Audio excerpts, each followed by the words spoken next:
सहारा enterprises तुमच्या स्वप्नातली गाडी आता कमी किमतीत. इचलकरंजी शहरालगत असलेल्या कबनूर चंदूर रोडवर कोन्नूर पार्कमधल्या सहारा एंटरप्राइजेस इथं पश्चिम महाराष्ट्रातली विविध बँका आणि फायनान्स कंपन्यांनी जप्त केलेल्या जुन्या दुचाकी आणि चारचाकी गाड्यांची विक्री केली जाते. शोरूम किमतीपेक्षा 25 ते 50% कमी दरात, उत्तम स्थितीत आणि संपूर्ण कागदपत्रांसह त्वरित डिलिव्हरी. दुचाकी 20,000 पासून पुढे तर चारचाकी 50,000 पुढे. आपल्या पसंतीची कार किंवा बाईक आता अगदी परवडणाऱ्या दरात घेऊन जा. विश्वास, पारदर्शक व्यवहार आणि उत्तम सेवा हेच आमचं वैशिष्ट्य. पत्ता Konnur park, Kabnur Chandur road, Ichalkaranji. Proprietor Rajubhai Ajgar. संपर्क 8055810910 आणि 9860785786. सहारा एंटरप्राइजेस, दर्जा, विश्वास आणि बचत यांचं परिपूर्ण ठिकाण.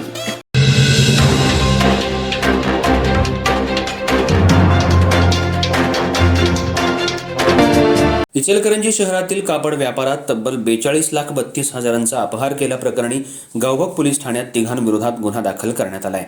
या प्रकरणी महेंद्र पारसमल नहार, वय 64, राहणार महालक्ष्मी योगेश्वरी प्लाझा, दातेमाळा, इचलकरंजी यांनी फिर्याद दिली आहे. या प्रकरणामुळे व्यापारी वर्गात मोठी खळबळ उडाली आहे. शहरात कापड आणि सूत व्यवसायात नावाजलेले असे के ग्रुप ऑफ टेक्सटाईल्स आणि आर्किटेक्ट्स या फर्मची पॉवर ऑफ अटर्नीद्वारे महेंद्र नहार काही वर्षांपासून कापड खरेदी विक्री व्यवसाय करत आहेत. दरम्यान एप्रिल 2024 ते मे 2024 या काळात गांधी कॅम्प इथल्या फर्मच्या ऑफिसमधून संशयित आरोपी रघुनाथ गोवर्धन खंडेलवाल, दीपचंद रघुनाथ खंडेलवाल, दोघे राहणार साई सदन स्टेशन रोड, इचलकरंजी यांनी तब्बल 42,32,000 रुपयांचा माल खरेदी केला. मात्र ती रक्कम फिर्यादी नहार यांना दिलीच नाही. 2 वर्षांपासून वारंवार नहार यांनी संशयित आरोपी रघुनाथ खंडेलवाल आणि दीपचंद खंडेलवाल यांच्याकडे घेतलेल्या मालाच्या पैशांची विचारणा केली. मात्र संशयितांकडून कोणतीही सहकार्याची भूमिका दिसून आली नाही. तसंच धमकी देत उडवाउडवीची उत्तरं द्यायला सुरुवात केली. त्यानंतर फिर्यादी यांनी या व्यवहारातील दलाल जयप्रकाश करवा यांना याची माहिती दिली.